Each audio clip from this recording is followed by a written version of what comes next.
এখন বাজে 12টা। তো যাওয়ার কথা ছিল কি জানো তো 11:30টার দিকে, কিন্তু সংসারের কাজ আছেই, তোমরা তো জানো। তার মধ্যে আমার একটা পুচকু আছে, তাকেও সামলাতে হবে। তো 12:30 বাজে, যাব কখন জানি না। হ্যাঁ, কোথায় যাব সেটাই তো তোমাদেরকে বলতে ভুলে গেছি, বক বক করেই যাচ্ছি। তার আগে বলি রান্না টান্না সব কিছু কমপ্লিট হয়ে গেছে, মাম্মামকে খাওয়ানো হয়ে গেছে। তো মাম্মামকে ঘুম পাড়িয়ে তারপরেই যাব। তো যাব আজকে ব্যামোতাতে, যেহেতু আজকে কি জানো তো আমাদের একটা দিদির রিটায়ার হবে। তো সেখানে ছোট্ট করে একটু অনুষ্ঠান হবে, তো তার জন্য আমাদের নিমন্ত্রণ করেছিল, প্রত্যেক আশাকেই নিমন্ত্রণ করেছিল। তো সেখানেই যেতে হবে। যাব না ভেবেছিলাম, কিন্তু দিদি রিটায়ার হবে, না গেলে একটা কেমন লাগে না, তো তার জন্যই যেতে হবে। তো আমি রেডি হয়ে চলে এসেছি মিষ্টির দোকানে, যেহেতু মিষ্টির অর্ডারটা আমাদের কাছেই দিয়েছিল। মানে পয়সাটা সবাই কি জানো তো চাঁদা তুলে নেওয়া হয়েছিল, মানে সবাই টাকা দিয়েছে। তো যেহেতু আমাদের বাড়ির সামনে মিষ্টির দোকানটা, তো তার জন্য ওখান থেকে বলে দিয়েছে আসার সময় আমাদেরই নিয়ে যেতে, যেহেতু গাড়ি করেই যাব, তো তার জন্য অর্ডারটা আমাদেরই দিয়েছিল।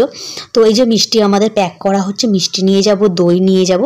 আর এখানে একটু মিষ্টির দোকানে আমি একটু ছবি তুলে নিলাম। আর এটাও আমাদের একটা আশা দিদি, আমাদের কাকিমা হয় সম্পর্কে। তো কাকিমাকে বললাম তুমি একটু এসো।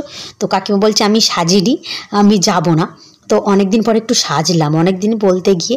তো চলে এসেছি। আর এখানে দেখো এসে দেখি বাতাসি দি, মানে বেগুনেও ভাসছে, তো এর নাম বাতাসি। তো সেটাই বলছে, ওটা কী জানো তো আমি ভালোবেসে বাতাসা বলি। তো বাতাসা দিয়ে এই যে বেগুন, মানে রান্না প্রায় কমপ্লিট। আর গাইস যেখানেই যায় আমি কিন্তু আগে প্রথম টেস্ট করে দেখি। তো আর বেগুনে ভাসছে, বেগুনে দেখলে তো আমার গাল দিয়ে টপ টপ করে মানে জল পড়ে। তো এখানে বাতাসি বলছে এই তুমি কি খাবে, আমি বলছি খাবে কি আগে আমাকে দাও।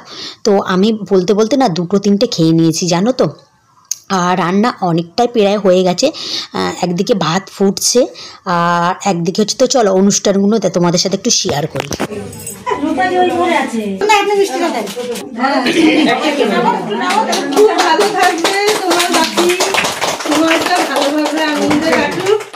সুস্থ থাকো,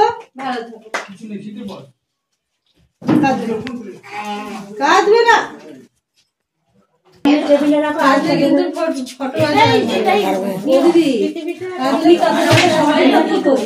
ফটো বাজে আসবে কিন্তু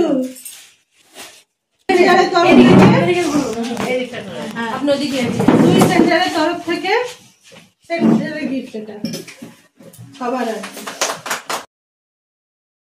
সত্যি বলতে গিয়ে গাই সত্যি খুবই খারাপ লাগছে, দিদি এতটাই ভালো, মানে যেমন করা আবার তেমন। এই যে রাস করবে আবার সঙ্গে সঙ্গে বুকে টেনে নেবে, মানে পুরো মায়ের মতো জানো তো। তো দিদি কি জানো তো 45 বছর কাজ করেছে একটা জায়গায়, তো সেখান থেকে একেবারে চলে যাচ্ছে, কিন্তু সবারই কান্না লাগছে। তো যেহেতু দিদিকে আমি তেমনভাবে চিনি না, কেননা তোমরা জানো আমি বেশি দিন কাজে জয়েন্ট করিনি, অল্প কয়েকদিনের মধ্যে, কিন্তু এতটাই ভালোবেসে ফেলেছি দিদিকে, তো খুব খারাপই লাগছে। তো সবাই তো কান্নাকাটি করছে। আর এখানে সব দেখো খেতে বসে গেছে, আমিও খেতে বসে গেছি। যেহেতু আমার একটা পুচকু মেয়ে আছে তোমরা জানো, আমার তাড়াতাড়ি যেতে হবে। আর আমি কিন্তু খুব খুব খুব একটা কাছের মানুষের কাছে আমি খেতে বসেছি। এই যে দেখতে পাচ্ছ দিদিটা ভীষণ একটা ভালো দিদি, মনে হয় যে পৃথিবীতে এমন একটা দিদি আছে, ভীষণ ভীষণ ভালো। মানে তোমাদের কাছে এই আমি বলছি অল্প কিছু বলা, মানে এতটাই ভালো।